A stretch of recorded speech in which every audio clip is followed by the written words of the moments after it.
Hello everyone, कैसे हैं आप सभी लोग। आशा करता हूँ आप सब लोग बहुत बढ़िया रहेंगे। मैं बता दूं, मैं भी काफी अच्छा हूँ। और आज के सेशन में हम लोग आगे की बातचीत अपनी कैरी ऑन करते हैं।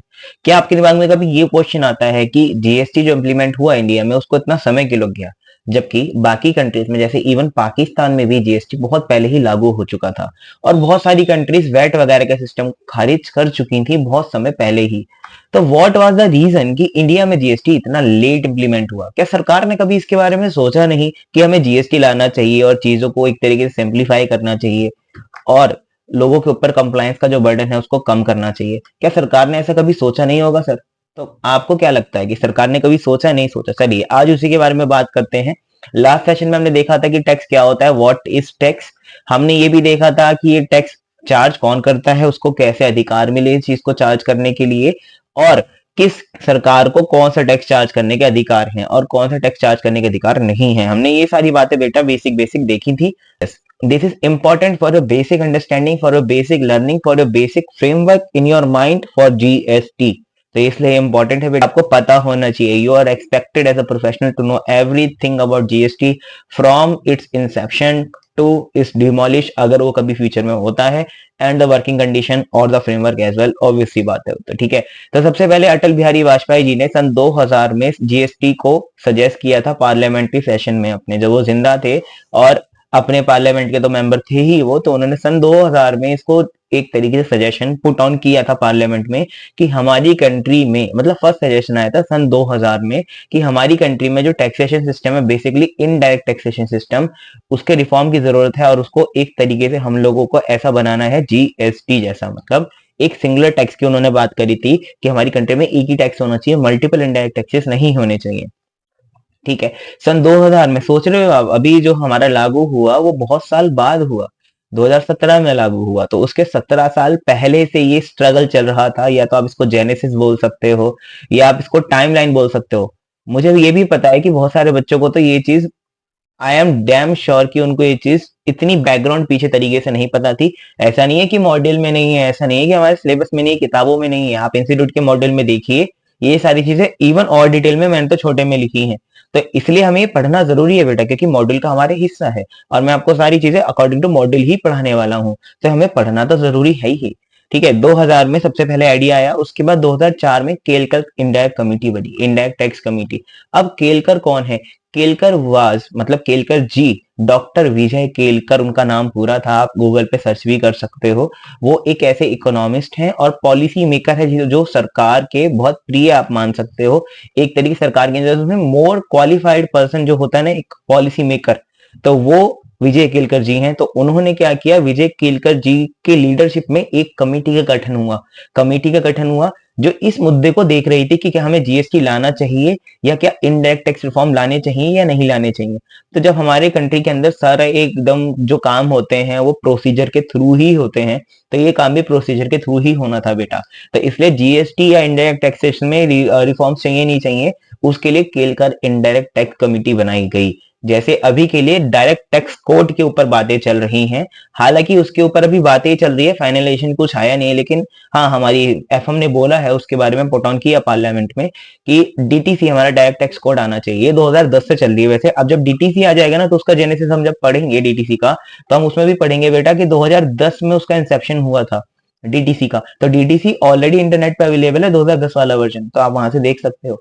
सर डीटीसी जिन बच्चों को नहीं पता बता दूं, जो अभी इनकम टैक्स हमारा है उसके बदले हम एक नया इनकम टैक्स लाने की सोच रहे हैं। जैसे हमने जीएसटी में रिफॉर्म लाए कि हमारा पहले जितने भी टैक्सेशन सिस्टम इनडायरेक्ट टैक्स का इंडिया में था, उसको अबॉलिश करके हमने जीएसटी को लेके आए नए एक्ट को। उसी तरह हम लोग इनकम टैक्स को भी कोशिश कर रहे हैं कि हम अबॉलिश करके एक नया लेके आए, क्योंकि वो बहुत ज्यादा पुराना है। उसमें बहुत सारी प्रोविजन अब ऐसी हो गई हैं जो समझने से बाहर है। क्यों?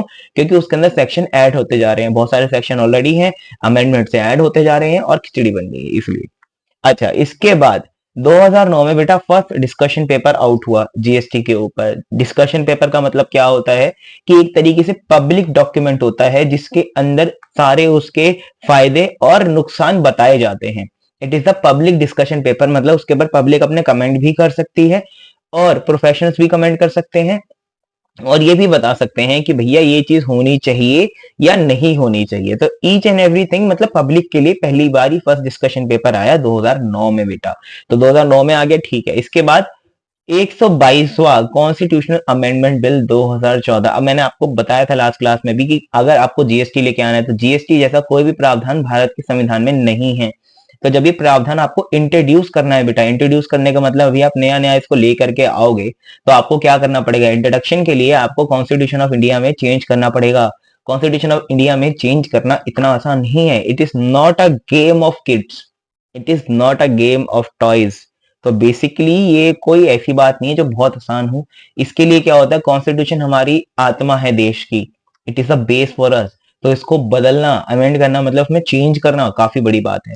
तो बोथ हाउसेस, जितने भी हमारे पास हाउसेस, दो ही होते हैं ना, दो हाउस होते हैं या ग्रुप बोलो, हाउस बोलो, एक अपर हाउस और एक लोअर हाउस, जिसको हिंदी में राज्यसभा और लोकसभा बोलते हैं। तो majority of the people sitting in the houses have to give their consent over the issue।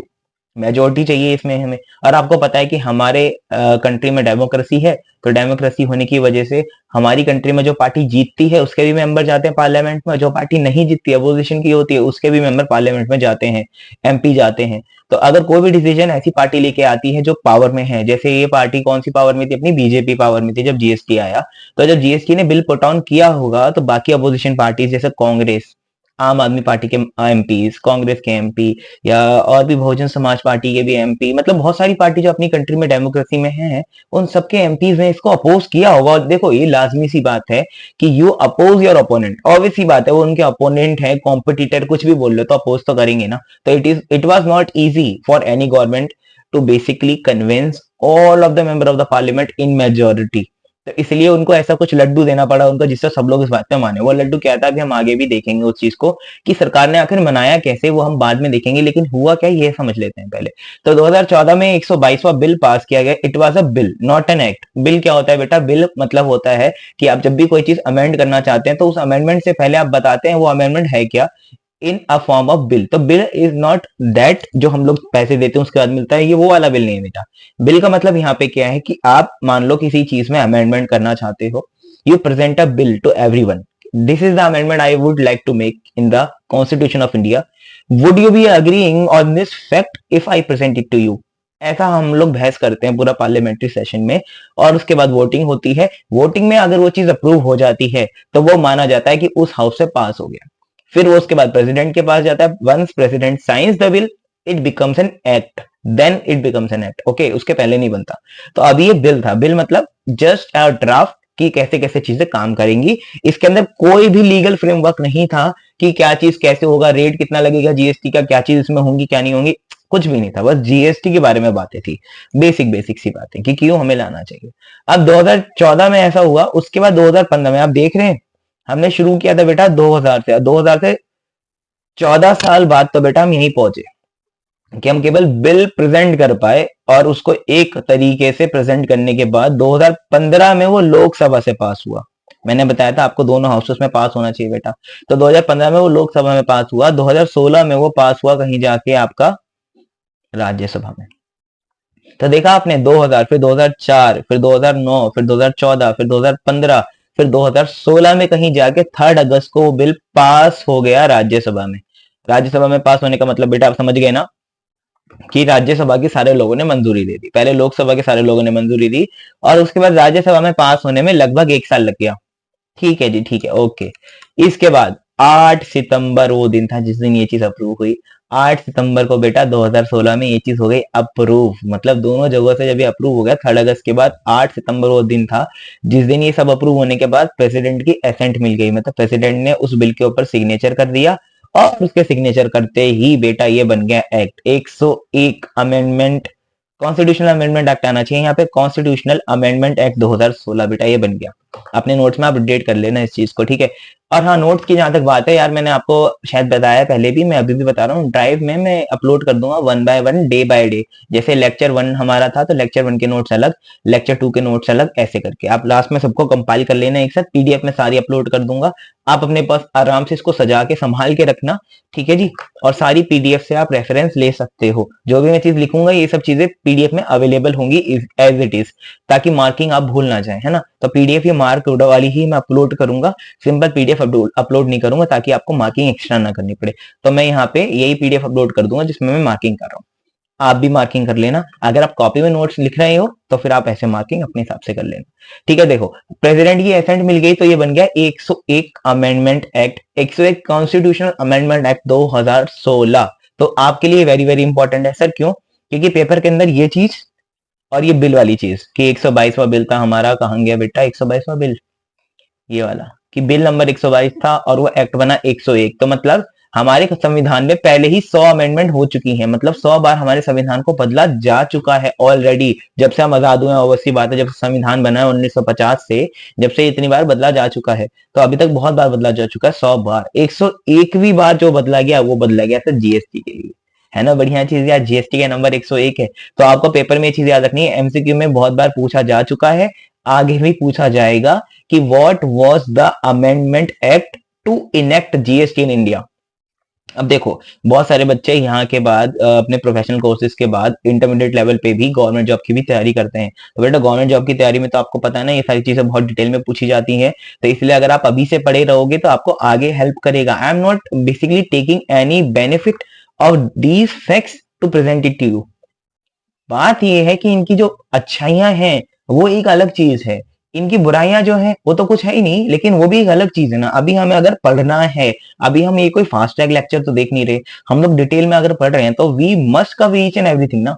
Book उठा के मैं कोई सा भी पन्ना खोलता हूँ, मुझे पता होना चाहिए व्हाट इज दिस शिट, है ना। तो इसलिए आपको मैं हर एक चीज डिटेल में पढ़ा रहा हूँ। मैंने आपको पहले भी बोला था this is the regular batch, detailed batch. इसके अंदर कोई भी फास्ट ट्रैक वाली चीज नहीं होगी।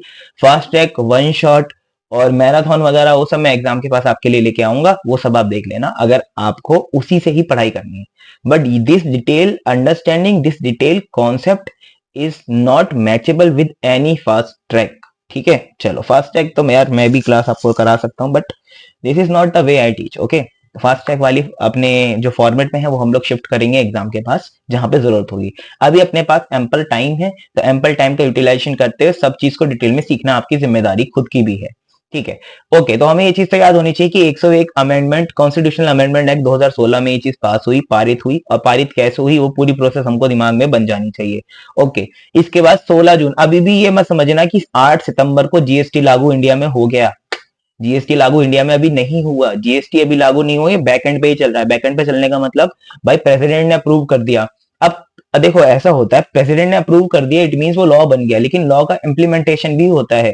इम्प्लीमेंटेशन करती है सरकार जो पावर में होती है, गवर्नमेंट, वो इम्प्लीमेंटेशन करती है, उसके रूल बनाती है। तो अभी इम्प्लीमेंट नहीं हुआ, तो हमारे लिए जो मेन डेट होगी ना जीएसटी को, वो कब इम्प्लीमेंट हुआ वो होगी, किस दिन आया वो नहीं है। अगर क्वेश्चन के एमसीक्यू में ये पूछा हुआ है कि जीएसटी कब आया, पैदा कब हुआ, तो 8 सितंबर 2016 को वो पैदा हो चुका था, उसका बर्थ हो गया था प्रेसिडेंट के साइन करने के साथ ही। इसके बाद 16 जनवरी 2017 को पहली मीटिंग हुई। अब देख रहे हो सितंबर से 17 में पहुंच गए, तो सितंबर के बाद सीधा हम 17 में पहुंचे। सितंबर 16 से सीधा 17 में पहुंचे जनवरी में, और वहां पे पहली मीटिंग हुई जहां पे ये तय किया गया कि जीएसटी किन किन चीजों पे लगेगा, किन पे नहीं लगेगा। तो स्कोप का मतलब क्या है, इसकी टैक्सेबिलिटी तय करी गई कि किसके ऊपर लगाया जाएगा, कौन से ऐसी गुड्स और सर्विसेज होगी जिसके ऊपर जीएसटी लगाया जाएगा, या ऐसी कौन सी गुड्स एंड सर्विसेज होंगी जो इससे एग्जेम्प्ट होंगी, मतलब जिनके ऊपर जीएसटी नहीं लगाया जाएगा। ये चीज डिसाइड हुई। ठीक है, हमारी पहली मीटिंग हुई, फर्स्ट मीटिंग, उसमें डिसाइड हुआ। उसमें रेट भी तय करे गए कि रेट क्या क्या होंगे जीएसटी के, और हमने बेसिकली डिस्कशन किया, अभी कुछ तय नहीं किया। ये रेट जो तय हुए ना वो मार्च 2017 में रेट तय हुए कि 5, 12, 18 और 28 हम जीएसटी के रेट रखने वाले हैं। 4 कैटेगरी के रेट हैं, और एक रेट और था 0%। मतलब वही कि बेसिक सी हम बात है कि हम लोग कुछ कुछ चीजों के ऊपर जीएसटी नहीं लेंगे, उसका हम लोग रेट रखेंगे 0। बाकी बेसिक चीजों का 5, थोड़ी सी मॉडरेट चीजें हैं तो 12, थोड़ी सी लग्जरी है तो 18, और सुपर लग्जरी है तो 28% रखने वाले हैं। तो इस तरह से हमने रेट तय करे 4। एक और रेट तय किया जो which is not a rate, basically it is a 0 rate. Okay, ठीक है। इसके बाद 1 जुलाई बेटा वो दिन था, मैं इसको बहुत अच्छी तरीके से हाईलाइट कर दूं, 1 जुलाई 2017 वो दिन था जिस दिन जीएसटी इंप्लीमेंट हुआ इन इंडिया। तो हमारे लिए बेसिकली 1 जुलाई 2017 ही वो डेट है जिस दिन हम लोग मानेंगे कि जीएसटी भारत में आया। तो this is known as appointment date बेटा, इसको हम लोग बोलते हैं अपॉइंटमेंट डेट, इसको ही बोलते हैं अपॉइंटमेंट डेट, क्योंकि डेट, इसी डेट से हमारा जीएसटी जो है वो लागू हुआ। अगर आप पूछोगे कि जीएसटी आया कब, 8 सितंबर को आया, लेकिन जीएसटी लागू कब हुआ, जीएसटी लागू हुआ 1 जुलाई 2017 को, अपॉइंटमेंट डेट। तो हमने ऐसे किया भाई, जीएसटी आ गया भाई। समझे आप मेरी बात को? यहाँ तक सारी की सारी बातें मैंने आपको समझाई, ठीक है। अब जब हमारे पास बिल पास हो गया, सब चीजें हो गई, तो अब हम लोग आगे जाके देखते हैं कि आगे क्या हुआ, लीगल फ्रेमवर्क कैसे बना और चीजें कैसे काम करती हैं। और वो क्या लड्डू था जो मैंने अभी आपको बताया था कि जो सरकारों ने एक दूसरे को दिया, जिसकी वजह से जीएसटी पास हो पाया, है ना सर? अभी बीच में वीडियो चली गई थी ना, कोई बात नहीं। वो क्या लड्डू था सर जिसकी वजह से सारी सरकारों ने या सारी राज्यसभा या लोकसभा में ये चीज पास हो पाई, उसको भी अभी हम लोग देखेंगे, ठीक है? आप टेंशन ना लें, उसको भी हम लोग देखते हैं, एक सेकंड बस। नाउ इट इज गुड, एक मिनट, बेटर, ठीक है।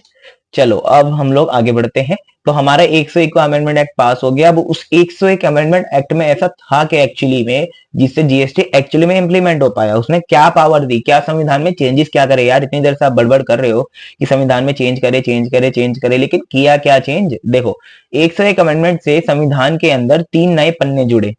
3 नए पन्ने कौन कौन से? 246 ए पन्ने, आर्टिकल, है ना? आर्टिकल जुड़े 246 ए, 269 ए, 279 ए। जो जो ए होते हैं मतलब दीज आर न्यू, तो पहले से 246 रहा होगा, उसके साथ एक और जोड़ दिया गया 246 ए, ठीक है? अब हमने पहले भी आर्टिकल लास्ट क्लास में भी कुछ देखे थे, वो हमारे 247 वाले, इसमें शेड्यूल 7 था और उसमें लिस्ट भी बहुत सारी थी, ठीक है? तो अब हमारे पास 246 ए है, जिसने ये अधिकार दिया कॉन्करेंट लिस्ट का। हमने लास्ट क्लास में याद करो 3 लिस्ट पढ़ी थी, एक तो यूनियन और एक अपनी स्टेट लिस्ट और एक अपनी कॉन्करेंट लिस्ट। लेकिन हमने देखा था कि कॉन्करेंट लिस्ट के अंदर ही जीएसटी आ सकता है, लेकिन उस लिस्ट के अंदर उस समय कोई भी लॉ नहीं था। जबकि यूनियन के पास इनकम टैक्स का अधिकार था, स्टेट गवर्नमेंट के पास एक्साइज ड्यूटी का था, प्रोफेशनल टैक्स का था, लेकिन ये वाले अधिकार नहीं था। तो ये अधिकार बैठाया 246 ए से, जिसके अंदर कॉन्करेंट लिस्ट के अंदर ये अधिकार मिला कि स्टेट गवर्नमेंट और सेंट्रल गवर्नमेंट दोनों मिलकर कानून बना सकती हैं। उन्होंने मिलकर कानून बनाया। क्या कानून बनाया सर? इसके अंदर बहुत सारे कानून बने हुए थे, जैसे सीजीएसटी एक्ट बना, एसजीएसटी एक्ट बना, यूटीजीएसटी एक्ट बना और हमारा आईजीएसटी एक्ट बना। ये सब एक्ट क्या होते हैं हम लोग डिटेल में ओवर द कोर्स सीखेंगे इन चीजों को, ठीक है? लेकिन मेनली मैं आपको बता दूं ना, ये सारे रेप्लिका हैं एक दूसरे के, ये दोनों तो एकदम सेम है। सीजीएसटी और आईजीएसटी भी एकदम सेम टू सेम ही बात करते हैं, ज्यादा फर्क नहीं है। तो इसलिए आपके लिए एक्ट ज्यादा डिटेल में जानना कोई मतलब मेन बात या जरूरी बात नहीं है। बस इतना समझ लो कि ये चीजें मैं आपको सिखाऊंगा, ये भी छोड़ूंगा नहीं। जब यार मैं इतनी डिटेल चीजें आपको बता रहा हूँ तो वो क्यों नहीं बताऊंगा, ठीक है? चलो, ये कॉन्करेंट लिस्ट में दोनों को अधिकार मिला, तो दोनों ने मिलकर जीएसटी को बनाया और जीएसटी के लिए लॉ बनाए इंटर स्टेट सप्लाई में। इंटर स्टेट और इंटर स्टेट क्या होता है ये मैं भी आपको बताऊंगा, थोड़ा सा आगे हम चलेंगे तो मैं आपको सिखाऊंगा जीएसटी के फीचर्स में।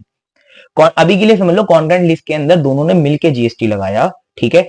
और आर्टिकल 269 ए ने ये ताकत दी खाली सेंट्रल गवर्नमेंट को कि वो जीएसटी लगा सकती है केवल और केवल इंटर स्टेट सप्लाई पे। तो बेटा जहां पे इंटरस्टेट सप्लाई होगी वहां पे खाली सेंट्रल गवर्नमेंट का अधिकार है जीएसटी लगाने का। हालांकि वो जीएसटी आगे जाके भी बांटा जाएगा, वो बात दूसरी है, लेकिन इंटरस्टेट सप्लाई में खाली सेंट्रल गवर्नमेंट को अधिकार है कि जीएसटी कलेक्ट करने का और लेवी करने का। अब ये हमारे इंट्रा स्टेट सप्लाई में सेंट्रल गवर्नमेंट और स्टेट गवर्नमेंट दोनों को अधिकार है बेटा जीएसटी कलेक्ट करने का। तो ये बात आपको याद रखनी है अच्छी तरीके से कि कॉन्करेंट लिस्ट के अंदर दोनों जने आते हैं और दोनों के पास अधिकार होता है, ठीक है? देखो बच्चे, बहुत सारे लोग ना इंट्रा स्टेट और इंटर स्टेट सप्लाई में फर्क समझने में दिक्कत करते हैं।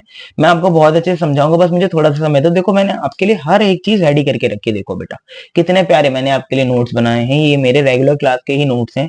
मतलब जो क्लास अभी हम देख रहे हैं इससे भी ज्यादा थोड़ी सी 19-20 का फर्क होगा, वो डिटेल क्लास होती है, क्योंकि उसमें हम लोग थोड़ा सा एक्स्ट्रा पढ़ते हैं और डिटेल में पढ़ते हैं। बट वो एट पार ही आप मान लो, यही नोट्स हैं हमारे उसके लिए भी। देखो देख रहे हो, ये सब मैंने उसी क्लास में लिखे हैं, ठीक है? तो टेंशन मतलब मैं आपको हर एक चीज देखो बहुत अच्छी तरीके से समझाऊंगा।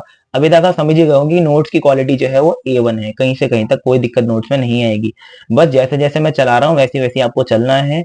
हम लोग at the end of the syllabus खत्म कर लेंगे और आपको इतना मजा भी आएगा पढ़ने में भी, और आप एक नई तरीके से इस चीज को पढ़ेंगे, ठीक है? चलो, तो इंट्रा और इंटर क्या होता है होल्ड करके अपने दिमाग में रखेंगे, लेकिन अभी ये समझेंगे कि आर्टिकल नंबर 246 ने किया क्या।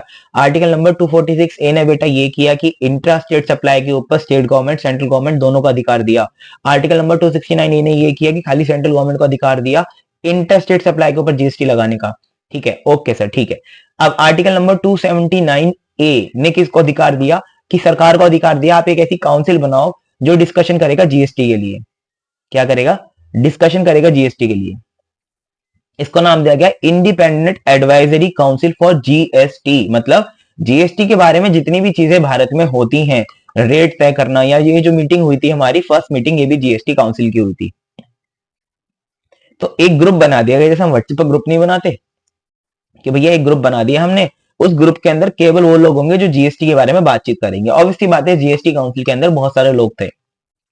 एक बार देख लेते हैं जीएसटी काउंसिल में कौन कौन होता है। जीएसटी काउंसिल में बेटा दो मेंबर होते हैं यूनियन से, दो मेंबर होते हैं यूनियन से, एक सेकेंड, हाँ, दो मेंबर यूनियन से होते हैं, और यूटी के 3 मेंबर, स्टेट के 28 मेंबर। अब यूनियन के 2 मेंबर का मतलब क्या है बेटा, कि यूनियन से 2 जने होंगे। एक जो मीटिंग का चेयरमैन, मतलब पूरे ग्रुप का जो चेयरमैन होगा, एक तरीके से मान लो एडमिन। तो चेयरमैन कौन होता है, बेसिकली मान लो आप एडमिन। जो एडमिन होगा बेसिकली वो होगा चेयरमैन। चेयरमैन मतलब जो मेन पर्सन होगा मीटिंग का, एक तरीके से मान लो वो होगा हमारा फाइनेंस मिनिस्टर। ठीक है, ओके। निर्मला ताई, तो निर्मला ताई हमारी चेयरमैन होंगी। यूनियन वाले हिस्से में से जो 2 लोग आएंगे, मतलब सेंट्रल गवर्नमेंट से जो 2 लोग आएंगे, उसमें से एक निर्मला ताई या फिर जो भी एफएम होगा वो, और एक और मेंबर आएगा जो फाइनेंस या रिवेन्यू मिनिस्टर होगा। तो वो सरकार का अपने आप देखा जाएगा कि फाइनेंस रिवेन्यू मिनिस्टर कौन है, वो मेंबर बनेगा नॉर्मल। तो मेंबर बनेगा नॉर्मल, चेयरमैन बनेंगे अपनी निर्मला ताई। निर्मला ताई के अलावा कोई और एफएम बन जाता है अभी तो वो बनेगा, ठीक है। इसके बाद यूटी। यूटी क्या होती है आप सभी को पता है, भारत के अंदर यूटियां भी हैं और स्टेट भी हैं, है ना। यूटियां मतलब क्या होता है बेटा, यूटी यूनियन टेरिटरी, और स्टेट का मतलब बेटा क्या होता है, स्टेट का मतलब एक ऐसी चीज जिसके अंदर, बेसिकली मैं आपको डिफरेंस बता देता हूँ, बहुत बेसिक डिफरेंस है पॉलिटी में, या आपने बहुत सारी चीजों में पहले पढ़ा हुआ है।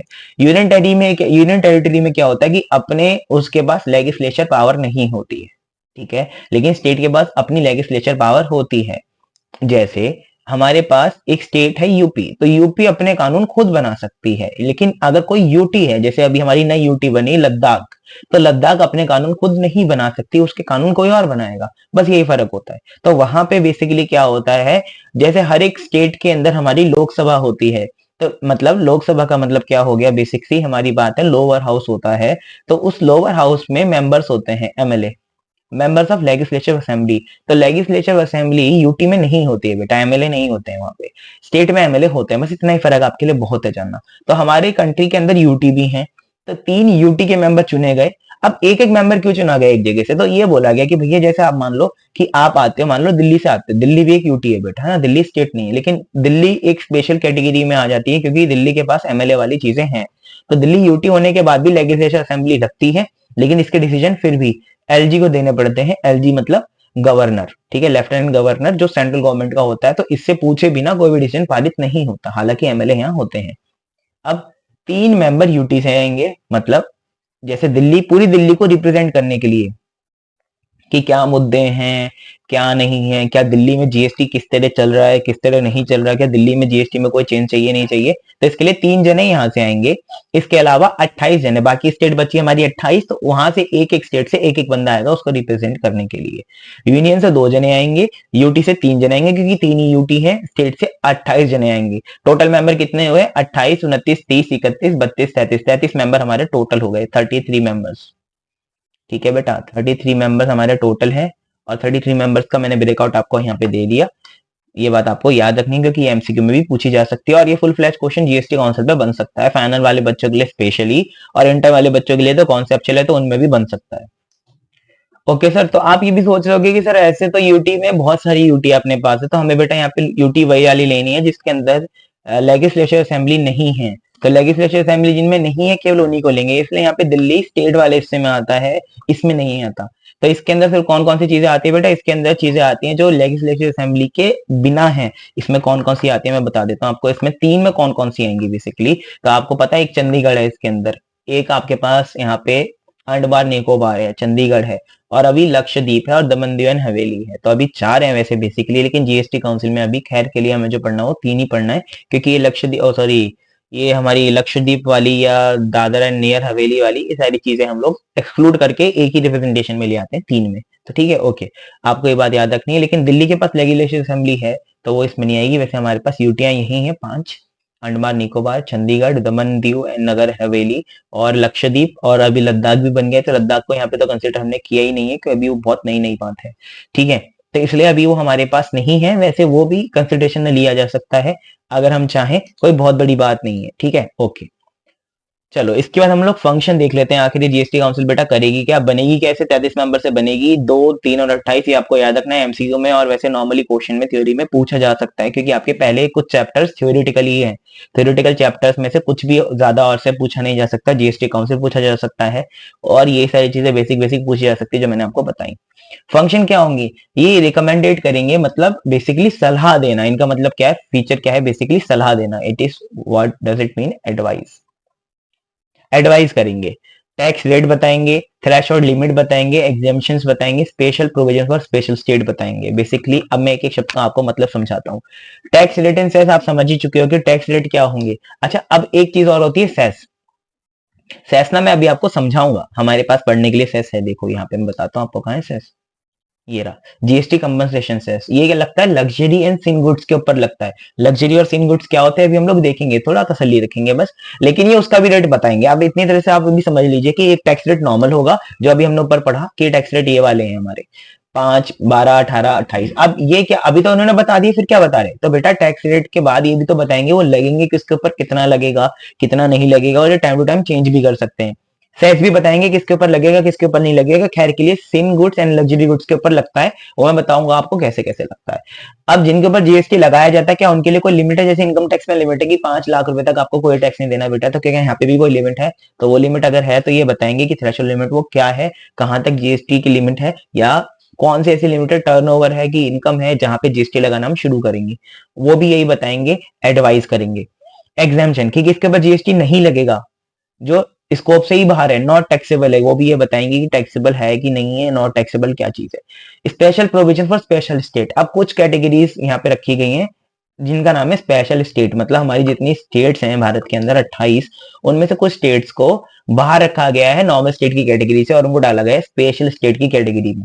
अब जरूरी नहीं है कि ये यूटी ना हो, तो यूटी को भी स्पेशल स्टेट की कैटेगरी में डाला गया है, मतलब ऐसे एरिया जिसको सरकार स्पेशल नजरिए से देखती है, तो उनके लिए रूल अलग बनाए जाएंगे बेटा। तो यहाँ पे 2 रूल बनाएगी जीएसटी काउंसिल, पहला रूल ये बनाएगी नॉर्मल स्टेट्स के लिए, दूसरा बनाएगी स्पेशल स्टेट्स के लिए। वो स्पेशल स्टेट्स कौन है, उनको क्यों दिया गया ये दर्जा, वो भी हम लोग डिस्कस करेंगे। अभी मैं आपको सारी बेसिक कॉन्सेप्ट जितनी भी अंडरस्टैंडिंग है दूंगा ही दूंगा, ठीक है। ओके, तो आपको ये बात समझ में है कि जीएसटी काउंसिल क्या करेगी, सबसे पहला फंक्शन टैक्स रेट और सेस बताएगी, दूसरा फंक्शन थ्रेशोल्ड लिमिट बताएगी, तीसरा फंक्शन एग्जाम्पशंस बताएगी कितनी है, कहाँ लगेगी, किस पे जीएसटी नहीं लगेगा, चौथा बताएगी special provision for special states. अब आपके दिमाग में क्वेश्चन आ रहा होगा कि सर स्पेशल स्टेट्स क्यों बनाई गई हैं, कुछ चीजों को, मतलब कुछ स्टेट को स्पेशल क्यों बनाया गया, दिल्ली को क्या स्पेशल बनाया गया, नहीं बेटा, दिल्ली स्पेशल स्टेट नहीं है, दिल्ली स्पेशल स्टेट होगी भी क्यों, क्या वो क्राइटेरिया आपके दिमाग में अब ये चल रहा होगा, अभी मैंने बोला होगी भी क्यों, तो आपके दिमाग में क्राइटेरिया चल रहा होगा कि सर वो क्या क्राइटेरिया है जिसकी वजह से कोई स्टेट स्पेशल बनती है या तो नहीं बनती।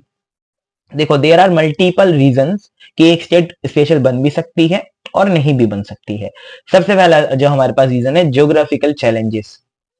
हमारी जो स्टेट है उसके पास क्या कोई ज्योग्राफिकल चैलेंजेस हैं, हमारे देखो मैं बताऊं ना, कायदे से देखा जाए तो भारत जितना डाइवर्स है ना, उसमें बहुत सारे टाइम जोन होने चाहिए थे बेटा, जैसे अमेरिका यूएसए में ना, उसी तरीके से ही हमारे यहाँ पे टाइम जोन एक ही है, और जबकि वो गलत है। जैसे अगर आपको भी पता है ये बात, साइंस भी ये बात मानेगी कि जैसे मान लो ये पहाड़ है, अब ये पहाड़, पूरे पहाड़ वाला इलाका हमारा हिमाचल प्रदेश है ना, आप भी जानते हैं हिमाचल प्रदेश पूरा पहाड़ी इलाका है, और हम लोग जहां रहते हैं, मान लो हम दिल्ली में रहते हैं, तो we live on a ground level, right, ground level.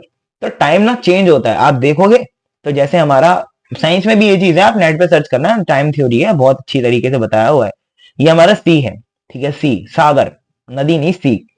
तो सी लेवल से ना हम नापते हैं कि ये हमारा सी लेवल है, इसके ऊपर आता है हमारा ग्राउंड लेवल, इसके ऊपर आता है हमारा एलिवेटेड लेवल, जिसे हम लोग बोलते हैं पहाड़ के ऊपर वाला एरिया। तो सी लेवल के ऊपर जो टाइम होता है वो टाइम जोन डिफरेंट होता है, ग्राउंड लेवल पे टाइम जोन डिफरेंट तरीके से काम करता है, और पहाड़ के ऊपर टाइम जोन डिफरेंट तरीके से काम करता है। सर ये तो बेवकूफ वाली बे मतलब बातें हैं, मैं पानी में घड़ी पहन के जाता हूँ तो भी उतना टाइम दिखाती है, पहाड़ पे भी उतना ही दिखाती है, और धरती पे भी उतना ही दिखाती है, तो बेटा घड़ी तो गलत ही है, घड़ी तो वाइब्रेशन से काम करती है, घड़ी तो एक सेट स्टैंडर्ड पे काम करती है, तो घड़ी तो सेम रहेगी, लेकिन एक्चुअली में फील करोगे ना, तो you will feel a different time Spain, आपको खुद भी तो फील होगा, घड़ी भूल जाओ, जैसे आप समंदर के अंदर हो तो आपका जो टाइम है ना वो अलग तरीके से चलता है, ग्राउंड पे अलग तरीके से चलता है, एलिवेटेड फ्लोर्स पे या एलिवेटेड हाइट के ऊपर अलग तरीके से चलता ही चलता है। आप मानो या मत मानो, आप अगली बार जब पहाड़ पे जाओ तो ये चीज फील करना कि टाइम क्या अलग तरीके से चल रहा है, नहीं चल रहा, घड़ी भूल जाना, घड़ी वाइब्रेशन से चलती है, सेट बेंचमार्क है वैसी चलेगी, उसमें फर्क नहीं। हमारे जो दिमाग में होना चाहिए कि लोग पहले कैसे टाइम देखते थे जब घड़ियां नहीं थी, तो एशियंट जो ऋषि मुनि थे वो टाइम अलग तरीके से देखते थे। वो देखते थे मौसम के अनुसार, दिशाओं के अनुसार, प्लैनेट्स की दिशाओं के अनुसार। तो आप वैसे देखना तो भी बहुत अलग पता चलेगा। तो दिक्कत ये हुई कि यार देखो टाइम जोन भी अलग होने चाहिए थे। हालांकि ये मैं पढ़ाई से थोड़ा भटक गया, पढ़ाई का इससे कोई लेना देना नहीं है, लेकिन मैं जनरल कंसर्न यहाँ पे रेज कर रहा हूँ कि यार अलग होना चाहिए था, क्योंकि हिमाचल प्रदेश बहुत अलग जगह है। हालांकि ज्योग्राफिकली बहुत अलग है, लेकिन इसमें कुछ चैलेंज भी है। अलग कोई चैलेंज जरूरी नहीं कि अलग है तो चैलेंज ही है, लेकिन कुछ चैलेंजेस भी है। चैलेंजेस मतलब कुछ कठिनाइयां उन्हें देखनी पड़ती हैं दिल्ली में रहने वाले लोगों से, या कोलकाता में, बैंगलोर में रहने वाले लोगों से। कुछ अलग उनकी परेशानियां हैं जो उनको देखना पड़ता है। इसमें खाली हिमाचल ही नहीं आता, हिमाचल प्रदेश, उत्तराखंड, अरुणाचल प्रदेश, नागालैंड एंड मेघालय, ये सारे आते हैं। मतलब हिली एरियाज या नॉर्थन ईस्टर्न आपकी जो स्टेट्स हैं बेसिकली, दिल्ली छोड़ के, वो जहाँ पे पहाड़ है बेसिकली। तो इनको ना हिली और रिमोट एरियाज जो होते हैं वहां पे ना बेसिक नेसेसिटी वाली चीजों के लिए भी ना एक्सेस कम होता है। तो बेटा अगर दिल्ली में लिमिट मान लो जीएसटी की हमें दे रखी है 40 लाख रुपए, तो यार ये लिमिट हम लोग यहाँ थोड़ी ना लगा सकते हैं, क्योंकि दिल्ली और यहाँ पे तो बहुत फर्क है। बिजनेस कंसर्न में देखा जाए तो यहाँ पे एक्सेस चीजों का बहुत अलग है यार। बेसिक रॉ मटेरियल को लाने के लिए बहुत बहुत मशक्कत करनी पड़ती है यार। पहाड़ के ऊपर कैसे लेके जाओगे? फिर उसका टेम्परेचर भी लो है यहाँ पे बहुत ज्यादा। तो ये सब चीजों को देखते हुए इन स्टेट्स को जिनके मैंने यहाँ नाम लिखे हैं, इनको जियोग्राफिकल चैलेंजेस की वजह से अलग कैटेगरी में रखा गया, जिसको बोला गया स्पेशल स्टेट। अब इकोनॉमिकली बैकवर्ड भी है कुछ स्टेट हमारी, जो हिली एरियाज में तो है ही है, ठीक है, लेकिन इकोनॉमिकली बैकवर्ड भी है बहुत सारी। जैसे मिजोरम, मणिपुर, त्रिपुरा, असम। यहाँ पे क्या है, यहाँ पे देखो बहुत जगह हिली एरिया भी है और इकोनॉमिकली भी ये स्ट्रांग नहीं है। तो अगर आप इनके ऊपर हाई लिमिट इम्पोज कर दोगे तो और दिक्कत होगी, क्योंकि बिजनेस चलाना ही यहाँ पे कठिन है। तो आप इनके ऊपर हाई लिमिट कैसे लगा सकते हो? तो इसलिए इसको स्पेशल स्टेट में रखा गया। तीसरा, स्ट्रेटेजिक इंपॉर्टेंस है जो हमारे लिए, मतलब जो नेशन सिक्योरिटी के लिए बहुत जरूरी है, नेशनल सिक्योरिटी, नेशन सिक्योरिटी के लिए जरूरी है। वहां पे बिजनेस करना पहले ही बहुत मुश्किल है, सिक्योरिटी की बहुत सारी बातें हो जाती है, सिक्योरिटी ब्रीच होती है, लोगों का विश्वास नहीं है। तो उनको स्पेशल कैटेगरी में रखना पड़ेगा ताकि लोग उसकी तरफ अट्रैक्ट हों और हमारी नेशनल सिक्योरिटी भी सिक्योर रहे। ऐसी कोई लिमिट हम नहीं रखेंगे जिससे लोग वहां पे ज्यादा जाके हुड़कंपी मचा दें। तो हम ऐसी लिमिट रखेंगे, या तो ज्यादा रखेंगे ताकि लोग वहां बिजनेस ना करें, ताकि नेशन सिक्योरिटी बनी रहे हमारी। तो ये सरकार सोचती है इस तरीके से, मैं नहीं बोल रहा हूँ। तो इसमें अभी तो है जम्मू कश्मीर, लद्दाख, सिक्किम, ये सब चीजें जो बॉर्डर के करीब बेसिकली होती है ना, उनको भी स्पेशल स्टेट की कैटेगरी में रखा गया है। तो हमारे पास ये मोटी मोटी स्टेट्स हैं, लेकिन सरकार ने मोटी मोटी लिस्ट दी है। इसमें से हर एक प्रोविजन में किसी एक स्टेट को रखा जा सकता है, दूसरी को निकाला जा सकता है। ये बोला जा सकता है कि भैया मान लो सेक्शन 10 है हमारा, और इस सेक्शन 10 के अंदर जो स्पेशल कैटेगरी वाले स्टेट है उसमें खाली हिमाचल प्रदेश ही है, बाकी कोई नहीं है। तो सरकार ने एक लिस्ट दे दी मोटी मोटी, ये पूरी लिस्ट स्पेशल कैटेगरी स्टेट है।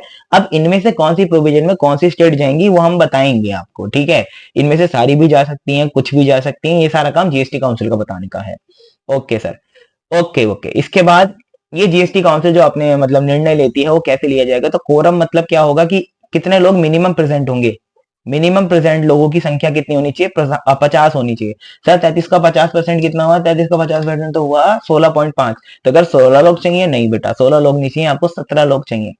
मिनिमम 17 लोग चाहिए मीटिंग में जो होने चाहिए। उसके बाद मीटिंग चालू होगी, डिसीजन हो ना हो बाढ़ में गया, मीटिंग चालू होने के लिए 17 लोग चाहिए। तो 17 लोग तो मिनिमम चाहिए, उसके बाद मीटिंग चालू होगी, ठीक है। उसके बाद चालू होने के बाद में वो डिसीजन जो लिया जाएगा वो मेजोरिटी का होगा 75%, ठीक है। 75% होगा तो मेजोरिटी माना जाएगा। मतलब नियर बाय 2/3 वोट है ना, नियर बाय का 2/3 ही होना चाहिए यार। नहीं, 2/3 से भी ज्यादा है यार, ये तो 2/3 से भी ज्यादा है। तो 75% वोट होने चाहिए भाई आपके। 75% वोट होंगे, then your decision will be final.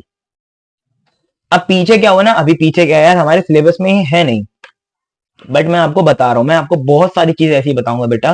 देखो जब आप काम करने जाओगे ना, तो आप ये नहीं देखोगे कि भाई हमारे सिलेबस में तो खाली नवंबर तक का सिलेबस है, नवंबर तक की अमेंडमेंट है, नवंबर तक की चीजें हैं, या सितंबर तक की हैं, या अक्टूबर तक की हैं, ये चीज नहीं देखोगे। अगर आज कोई नियम पास हो गया, जैसे मैं काम कर रहा हूँ, आज कोई नियम पारित हो गया सुबह, उसमें बोला गया कि कल से एप्लीकेबल है, तो कल से जब मैं काम करूंगा तो वो चीज मुझे ध्यान में रखनी पड़ेगी। मुझे ये आदत छोड़नी भी पड़ेगी कि जो चीज मैं पढ़ाई में है वो तो भाई, जैसे मेरा अटेम्प्ट जब भी लगता है तो जनरली उसके पीछे 4 महीने पीछे का गैप मिलता है मुझको। 4 महीने तक की एडजस्टमेंट मेरे पेपर में नहीं आती है, मतलब न्यूज व्यूज जो भी फर्क है, लॉ में चेंजेस, वो मेरे कवर नहीं होते जनरली। अब ये एग्जाम टू एग्जाम डिफर भी कर सकता है, लेकिन मैं आपको एक ऐसी बात बता रहा हूँ जो हमारे एग्जाम में अभी इंक्लूडेड नहीं है, क्योंकि ये फ्रेश केस है 2022 का, ठीक है, लेकिन हो सकता है डाल भी दें। तो अगर अमेंडेड स्टडी मटेरियल में ये चीज आ जाती है तो बहुत बढ़िया, आपको पहले से आता रहेगा। नहीं भी आता होगा कि आप पेपर में लिख दोगे ना तो इसके नंबर नहीं कटेंगे, because this is the rule. और बोल रहा हूँ this is the rule of the India, तो इसके नंबर नहीं काट सकते, है ना। तो क्या हुआ अभी पीछे, क्या हुआ 2022 के एक केस में ऐसा हुआ कि जीएसटी काउंसिल के फंक्शन के ऊपर सवाल उठाया गया। फंक्शन के ऊपर कैसे सवाल उठाया गया, हुआ क्या था मैं बता देता हूँ आपको। कि एक अपना क्या नाम है, बिजनेस था। बिजनेस का क्या नाम था हमारा, बिजनेस का नाम मैं एक सेकंड आपको यहाँ पे लिखा हुआ भी बता देता हूँ क्या लिखा हुआ है। मोहित मिनरल्स। मोहित मिनरल्स एक बिजनेस था। मोहित मिनरल्स बिजनेस में बेसिकली हुआ क्या, तो बेटा मोहित मिनरल्स एक बिजनेस था जिसने सरकार के ऊपर ही केस कर दिया, जीएसटी के ऊपर केस कर दिया, सरकार के ऊपर केस कर दिया। तो जो केस होता है ना बेटा, केस के जो जजमेंट आते हैं वो रूल बन जाते हैं, जो सुप्रीम कोर्ट जजमेंट देता है वो रूल बन जाते हैं, लेकिन वो मेन रूल के साथ ही साथ चलते हैं, गैलम गैल चलते हैं। भाई ऐसा है, गैलम गैल चलेगा मामला, सिस्टम गैलम गैल चलता है, एकदम अलग ना चले। ठीक है, मतलब अगर प्रधानमंत्री ने कोई भाई कानून पास कर दिया तो उसके गैलम गैली चलेगा सुप्रीम कोर्ट। सुप्रीम कोर्ट का काम क्या होता है भाई, सुप्रीम कोर्ट का काम होता है कि जो प्रधानमंत्री ने या फिर जो भी सरकार ने नियम बनाए हैं उन्हें एक्सप्लेन करके उनका मतलब बताना, क्योंकि मतलब दो भी निकल सकते हैं किसी एक बात के। अब मैंने बोला भैया जीएसटी इतने रुपए पे लगेगा, इस सामान पे लगेगा, अब वो सामान का क्या मतलब है, वो सामान का क्या डेफिनेशन है, फर्क भी हो सका है, वो भी हो सका है, तो वो बताना पड़ेगा सुप्रीम कोर्ट को भैया। सीधी साफ बात यूं है, तो सुप्रीम कोर्ट जो भी चीज बताती है वही सबको माननी पड़ती है, दिस बिकम्स अ डिसीजन। तो अब मोहित मिनरल जो था वो बेसिकली एक कंपनी है। वो कंपनी पहले कुछ इंपोर्ट करती थी, मेरे ख्याल से वो इंपोर्ट करती थी ओशन फ्रूट कुछ सर्विस देती थी और कुछ चीज इंपोर्ट करती थी, तो पहले ही इनडायरेक्ट टैक्स देती थी, और इनडायरेक्ट टैक्स जो पहले देती थी ना उसके ऊपर वो चीज एग्जेम्प्ट थी। मतलब हमारे पास जो पहले वैट था ना, वैट या सीएसटी जो सिस्टम पहले था उसके ऊपर वो चीज एग्जेम्प्ट थी, मतलब उसके ऊपर जीएसटी नहीं लगाया जाता था। अब जब जीएसटी हमने देख लिया कि भैया जीएसटी इस तारीख को आ गया 1 जुलाई 2017 को, तो उसका मान लो वो चीज पेंडिंग थी।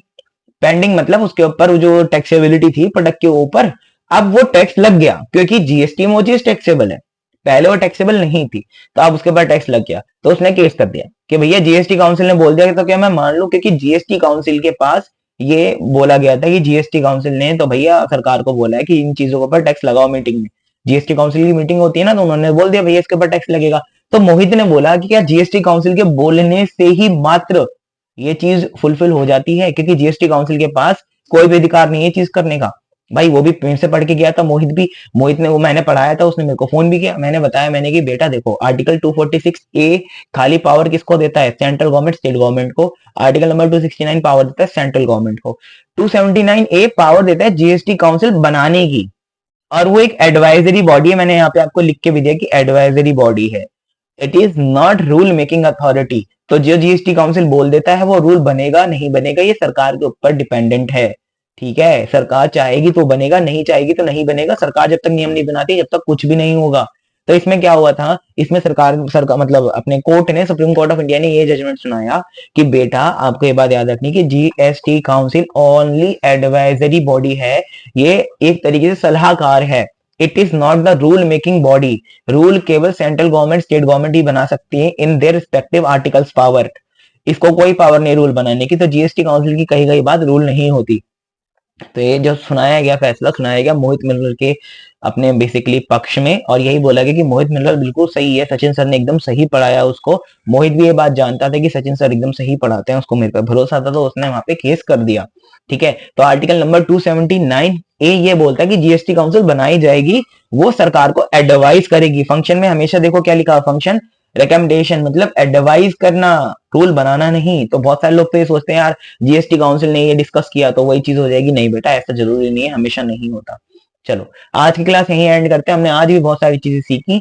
अगली क्लास में हम लोग यहाँ से शुरू करेंगे अपॉइंटमेंट डेट और कौन कौन से टैक्स जीएसटी में जुड़ गए खत्म हो गए। अब बेसिकली जो अगली क्लास होगी ना वो हमारी बहुत प्रैक्टिकल होगी, उसके अंदर हम लोग ऐसी चीजें देखेंगे which will be covered under our syllabus, which will be basically out of the basic impact of the GST. अब हम लोग थोड़ी प्रैक्टिकल और लॉजिकल बातें और ज्यादा करेंगे जो हमारे पेपर में ज्यादा मार्क्स की पूछी जाएगी। अभी ये तो 2 लेक्चर हुए हमारे, इसमें हमने कॉन्सेप्चुअल अंडरस्टैंडिंग ली पूरी तरीके से, ऐसा नहीं है मॉडल में नहीं है, मॉडल में है आपके, पूरी तरीके से है, इससे ज्यादा ही है, कम नहीं है। मैंने आपको इवन वही चीजें कराई जो आपके लिए कहीं ना कहीं ज्यादा इंपॉर्टेंट है, और कुछ चीजें मैंने ऐड भी करी जो मॉडल में नहीं है। क्यों करी है, क्योंकि मॉडल में वो होनी चाहिए थी। जैसे स्पेशल कैटेगरी स्टेट वाली बात काउंसिल में लिखी है, लेकिन स्पेशल कैटेगरी स्टेट बताई नहीं गई है कि क्यों बनाई है, तो क्यों का कोई जवाब वहां पे नहीं है मॉडल में। आपके मॉडल में ये नहीं बताया कि स्पेशल कैटेगरी स्टेट क्यों बनाई गई है, ये तो बताया कि स्पेशल कैटेगरी स्टेट कौन सी, लेकिन क्यों का कोई जवाब नहीं है। तो क्यों मैंने खुद डाला, आपने अंडरस्टैंडिंग से किया, ज्योग्राफिकल चैलेंज है, इकोनॉमिक बैकवर्ड भी है, और स्ट्रेटेजिक अपना नेशन सिक्योरिटी भी, फिर मैंने रिसर्च भी करी तो मुझे यही आंसर मिला सब जगह से। ठीक है जी।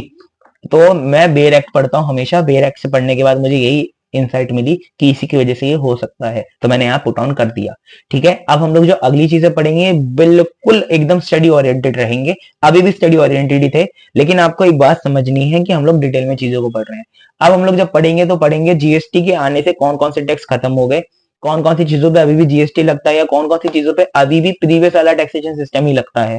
ठीक है, जब तक के लिए आप प्लीज इन सब चीजों को एक बार रिवीजन कर लेना। मैं इनके नोट्स ये सारे के सारे यहाँ पे 2-3 पन्ने जो हैं ये अपलोड कर दूंगा, यहाँ तक कि मैं आपको नीचे डिस्क्रिप्शन में भी दे दूंगा और व्हाट्सएप ग्रुप में भी आपको मिल जाएगा। ठीक है, चलिए जी।